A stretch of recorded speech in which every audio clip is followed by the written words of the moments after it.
যারা কে বলেছে স্বর্গনরক? কে দেখেছে? কে নরক দেখেছে?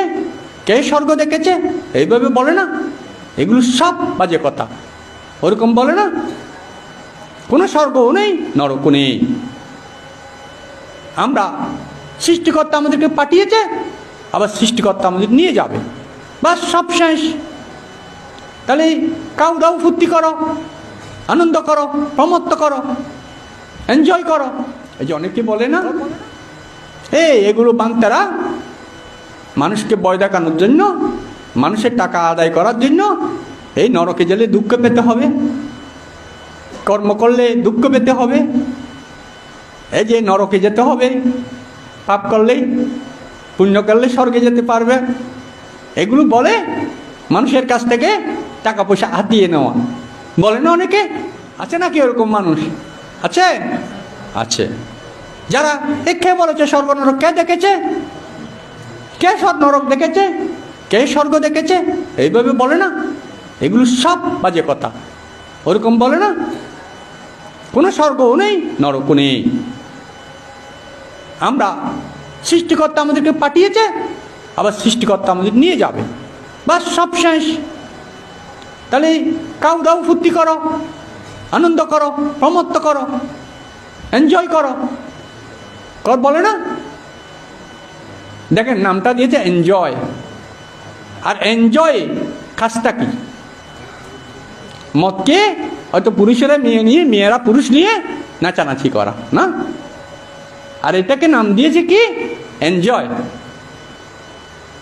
এই নামটা আমার মনে হয় পৃথিবীতে যত বড় বড় মূর্খরা রয়েছে তারা এই নামটা দিয়ে এই কাজগুলো করায়। সবচেয়ে মূর্খরা এই এনজয় নামটা দিয়েছে। আসলে দেখুন, এই কারণ এনজয় করলাম, মরে গেলাম, মনে হচ্ছে সব দুঃখ শেষ হয়ে গেল। না, এই তাদের এই আচরণটাকে বলে বিভব তৃষ্ণা। বিভব তৃষ্ণা মানে কোনো স্বর্গ নরক নেই, কোনো কর্মের ফল নেই। অতএব খাটো, মারো, খাও, ফুর্তি করো, নেশা করো, নারী পুরুষ নিয়ে আনন্দ করো, যেহেতু কর্মের ফল নেই, স্বর্গও নেই, নরকও নেই। কোন কর্তার ইশারায় এসেছি, আবার কর্তার ইশারায় চলে যাব, বলে না? চলে গেলে সব শেষ।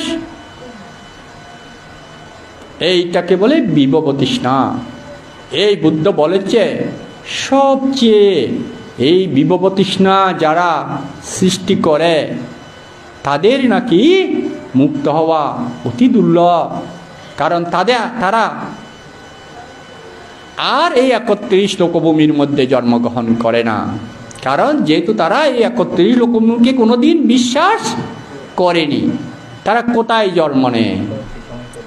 তারা জন্ম নেয় তাদের জন্য একটা 31 লোকভূমির বাইরে একটা অংশ রয়েছে, যেটা মনে করে আউটার স্টেডিয়াম। শুনেছেন আউটার স্টেডিয়ামটা কি?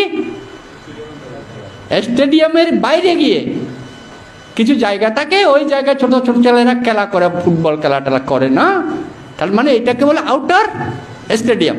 মানে এটাও স্টেডিয়াম, কারণ ছোট ছোট ছেলেরা খেলাধুলা করে না, এটাকে বলে আউটার স্টেডিয়াম। ঠিক এই 31 লোকভূমির বাইরে নরকের মধ্যেও একটা আউটার নরক আছে। সেই নরকটা কিরকম? যেমন তিনটা, আমি একটা উপমা দিচ্ছি, এটা যেমন তিনটা গাড়ির চাক্কা যদি একসাথে রাখি, মাঝখানে একটা পাক হয়ে যাবে না? তিনটা চাকা যদি একসাথে রাখি, চাকার ভিতরে ভিতরে তো পাক আছে না? তাহলে তিনটা চাকা যে রাখলাম, মাঝখানে একটা পাক হবে না? হবে? কারণ তার তিনটা চাকা দিলে একেবারে তিনটা চাকা জয়েন্ট হয়ে যাবে? যাবে না, দুইটা হলে জয়েন্ট হবে। কিন্তু যখন আরেকটা লাগাই দেবো মাঝখানে, তিনটা চাকা যখন জুড়ে দেবো, তখন মাঝখানে একটা গ্যাপ হয়ে যাবে। এই গ্যাপটাকে কি বলে? আউটার স্টেডিয়ামের মতো না, মানে ওই চাক্কার বাইরের অংশ, কিন্তু এটা আবার একটা রাউন্ডে চলে আসলো তিনটা চাক্কার কারণে। এই ঠিক নরকগুলো, যেগুলো মহানরক রয়েছে, সেই মহানরকগুলো একটার সাথে একটা জয়েন্ট হওয়ার পর বাইরে ঠিক সেই চাক্কার মতো একটা জায়গা আছে। সেই জায়গাতে আসলে অন্ধকার, এমন অন্ধকার, কারণ যেহেতু এগুলো এই 31 লোকভূমির বাইরের অংশ, এমন অন্ধকার যেখানে কিছুই দেখা যায় না। আর ওই জায়গাটা জলে পরিপূর্ণ, আর সেই জলগুলো হচ্ছে অ্যাসিড জল, সম্পূর্ণ অ্যাসিড জল। এই যারা এই বিভব তৃষ্ণা এই এনজয় করে, জীবনটাকে নষ্ট করে, কর্মফলকে বিশ্বাস করে না, স্বর্গ নরক বিশ্বাস করে না, তারা এই বিভব মানে ববের বাইরে 31 লোকভূমির বাইরে সেই আউটার স্টেডিয়ামের মতো সেই জায়গায় সেই অ্যাসিড পানিতে তাদের জন্ম হয়। তখন জন্মের সাথে সাথে তারা ফট করে, এটাকে বলে ঔপপাতিক জন্ম, পূর্ণাঙ্গ দেহ নিয়ে, বিশাল দেহ নিয়ে জন্ম হয় সেই পানিতে। কিন্তু পানিগুলো অ্যাসিড, ক্ষার অ্যাসিড পূর্ণ। জন্ম নেওয়ার সাথে সাথে জ্বলতে থাকে শরীর, কারণ অ্যাসিডের মধ্যে যদি আপনাকে এখন ডুবাই দেওয়া হয় কেমন লাগবে? হঠাৎ করে যখন মৃত্যুর পর সেখানে জন্ম হয়, তখন শরীর জ্বলতে থাকে, কিন্তু মৃত্যু হয় না, আর কাউকে দেখেও না। এমন ঘোর অন্ধকার, এখানে অসংখ্য অসংখ্য প্রাণী রয়েছে সেরকম, এবং কাউকে দেখে না, কাউকে কেউ দেখে না। এই অ্যাসিড পানিতে যন্ত্রণায় সাঁতরাতে থাকে, কিন্তু কোনো কুল কিনারা পায় না।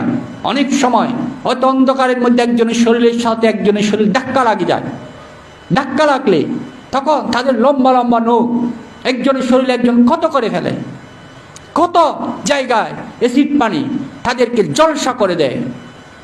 কিন্তু তাই যখন লাগে একজনকে একজন আরো বেশি ক্ষত করতে শুরু করে, কারণ কেউ দেখতে পায় না, কাছে গেলেও দেখতে পায় না।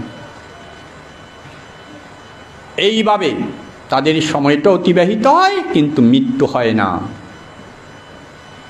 কতদিন সেখানে বলা হচ্ছে, এমনকি অবিচি মহানরকে গেলেও যখন পৃথিবী ধ্বংস হয়,